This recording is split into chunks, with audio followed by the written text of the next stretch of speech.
una, pumunta ang Pangulo sa ASEAN. Oo, Di ba? tama, tama. Tapos ilang araw lang, bumalik sa Pilipinas, bumalik ulit siya, pumunta ng South Korea para daluhan naman ng APEC Summit. Oo, yung APEC. Oo. Yan. At doon, ang isa sa mga nakatawag ng pansin, alam mo ba kung bakit? Bakit? Kumain Lumapit- sila ng kimchi. Kasama yan. Yung At saka, Donboki. Yan, tsaka yung, ang batian nila, anyo nga sa'yo, anyo. Habang kumakain ng japchae. Yan, mga ganyan, paborito ata ng Pangulo yung ganun, ha? Pero isa sa magandang tagpo ng mga pagkakataon na yan, Nelson, nagkadaupang palad ang Pangulong Bongbong Marcos at ang Chinese President Xi Jinping. Hindi ba nagpambuno?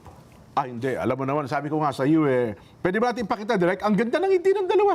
Ang ganda ng ngiti. Paano ngiting ganyan? Tingnan nga natin. Sige nga. Pati si Chinese President Xi Jinping, ang ganda ng smile. Ganun ba? Wala bang zoom na konti yan? Ayun nga, oo. Yan, Ayan. Sino yung nasa gitna? Parang sinasabing, Yun ata yung taga South Korea. yan yung nasa gitna. Ayun, Yun nga, Yung between, nasa pagitan ni BBBM at ano saka yata niyan, si Jinping, foreign minister. ganon? Oo. Pero alam mo ba nung tagpo na yan, nung lumapit si President Xi Jinping, ay ang Pangulong Bongbong Marcos ang unang nag-abot ng kanyang kamay. Siya natural. Siya ang lumapit Oo. Hindi, ang lumapit dyan, ang alam ko, nakaupo dyan si Jinping, lumapit si BBM. BBM, yung nag-abot siya ng kamay. Tapos nag-abot siya ng kamay. Yes. Oo. At nakipagkamay sa presidente ng Tapos tumayo itong foreign minister. Ang daming reaksyon ha? Oo. May nagsasabing, ayan, mukhang galit yung foreign minister. ng China. Ha? Pero ang totoo niyan, Jen, itinatranslate niya kasi. Yes. Baka kasi may hindi magkaintindihan na naman, di ba? Oo. Baka mag-hello, tapos ang akala ni Xi Jinping, attack! Yari tayo. Kaya kailangan talaga may magta-translate. Totoo.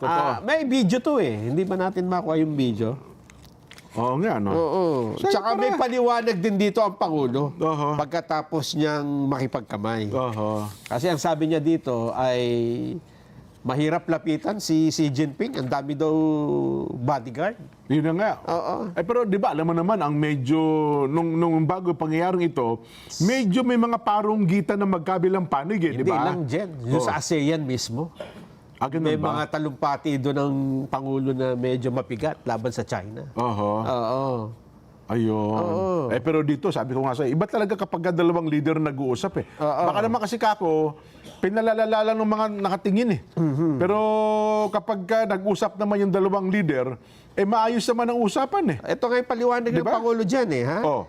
Doon mismo sa press briefing sa Kuala Lumpur kahapon. Ang sabi ho ng Pangulo, iimbitahan niya si Xi Jinping na bumisita sa Pilipinas para ho tuluyan ng tapusin ng matagal ng negosasyon para sa Code of Conduct sa South China Sea. Ayun, Huling bumisita pa ho ng bansa ang presidente ng China, November 2018 pa, pakatagal na. Tagal na pala, 2018 pa, no? Oo. At ako dyan, yung mga palitan ng mga, yung mga magpapahayag ng mga mabibigat na salita, pero baka hindi makatulong, Totoo. Kaya nga ako, ang suggestion ko talaga, dapat mag-usap na yung dalawang leader. Yun ang mas maganda. Dalawang leader. Kasi iba yung, nakita mo si President Trump, Nelson. Oo. Kapag kung sino-sino, hindi naman kung sino-sino, in a way, ibig sabihin, kung hindi mismo yung dalawang leader nag-uusap, iba pang nagiging pakahulugan ng magkakabilang panig pero nung pinag-usap-usap niya, halika kayo, ako ang pumapagitna sa inyo bilang presidente ng Amerika. Ako naniniwala dito may mabubuong maganda kung ang mag-uusap ng personal ay ang Pangulong Bongbong Marcos at saka si Chinese President Xi Jinping. Eto pa, Jen. Di ba? May context yung pagkakamay na yan Ganon? Yung pagkamay. Kasi pagka binasa mo yung balita, nakinig ka lang, akala mo ganun lang. Oo naman. Di ba? Pero ang totoo niyan, bago pa ang kamayan na yan, mismong si US President Donald Trump, ang nakipag-usap kay Xi Jinping dyan sa APEC Summit. May nauna silang pakikipag-usap, nung dalawa. At doon ay nagkasundo sila dyan. Parang natuwa si Trump sa usapan Oo. Di ba binigyan nila ng mataas na tarif ang China? Oo, kasi di ba, yan, mas matindi ang parunggitan ng dalawang leader na yan. No? Oo, Sana? at saka talagang parang 100% tax yata yun. Oo, nung nainis si Trump Di ba yung yung materials, yung parang minerals na galing sa Yung earth minerals. Parang ganun, oo. Yung rare earth minerals. Yan, oo. Importante yan sa mga technology ngayon Oo. Sa paggawa ng baterya. Yan. Dahil dun nainis ata si Trump. Dahil dyan, papatawan na namin kayo ng 100% taripa. Oo. Nako. Pagkatapos ng usapan na yon, dyan mismo, Oo. sinabi ng Amerika ni Donald Trump na ibababa nila ang tarif sa China. Matapos mag-usap yung dalawa, yung dalawang leader. Yun. Ayun. Ibig sabihin, nagkasundo sila. Oo. Sabi ko sa iba yung dalawang leader nagkakausap Di ba? Kasi yung iba dyan kapag ka nagsasalita, parang mayroong kanya-kanyang motibo Oo. Parang ayaw magkasundo yung dalawang leader Imposible kasi, Jen, na hindi mo pansinin ng China.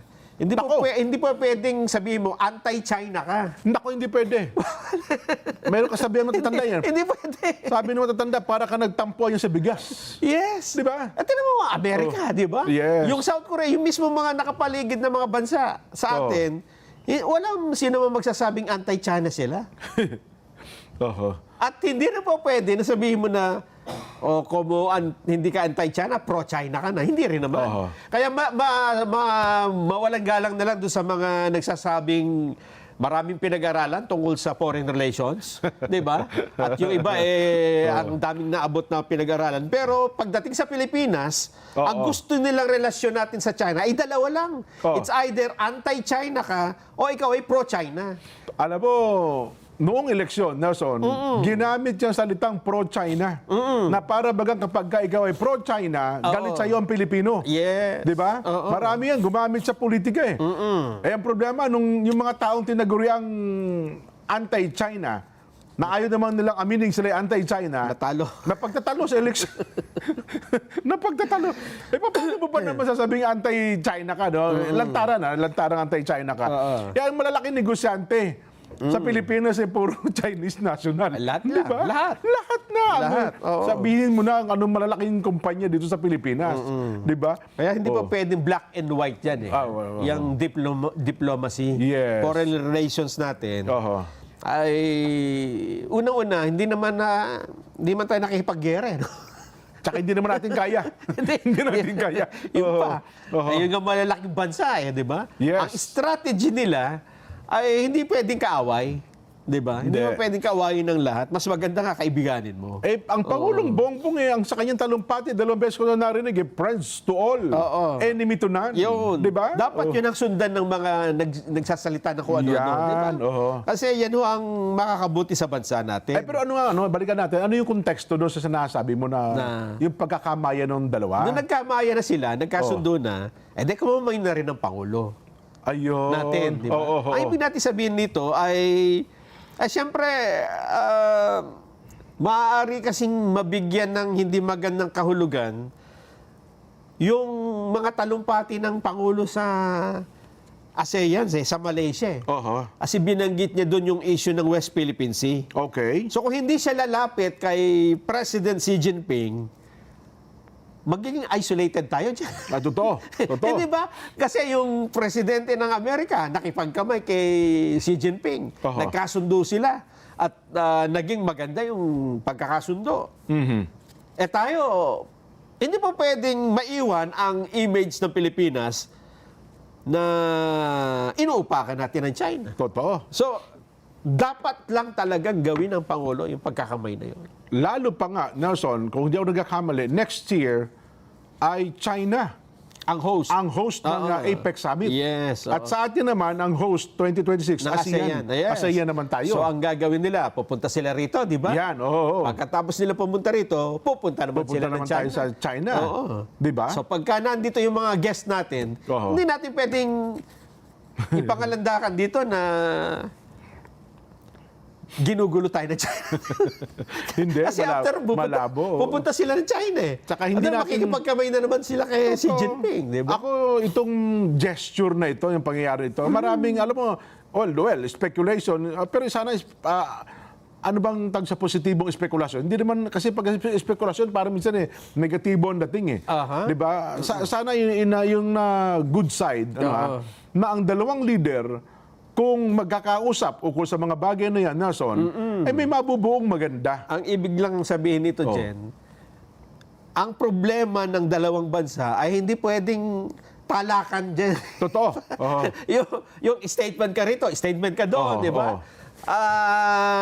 Kasi nagiging magulo. Oo. Lalong nagiging mainit ang tensyon. Ang sabi nga nila dyan, Nelson, ang ginawang ito ng Pangulo kay President Xi Jinping ay isang klase ng paggalang.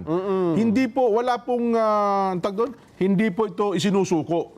Na kundi ito po Tama lang yun. paggalang Oo. sa mga leader ng iba't ibang mga bansa. At sana Tama. ganyan din naman yung ibang mga opisyal natin ng gobyerno. Oho. Yan, na hindi natin isinusubo yung ating bansa sa sitwasyon na baka hindi na tayo makabalikwas. Totoo. Kaaway na natin yung malaking bansa na kaibigan naman ng mga kapitbahay natin. Tama.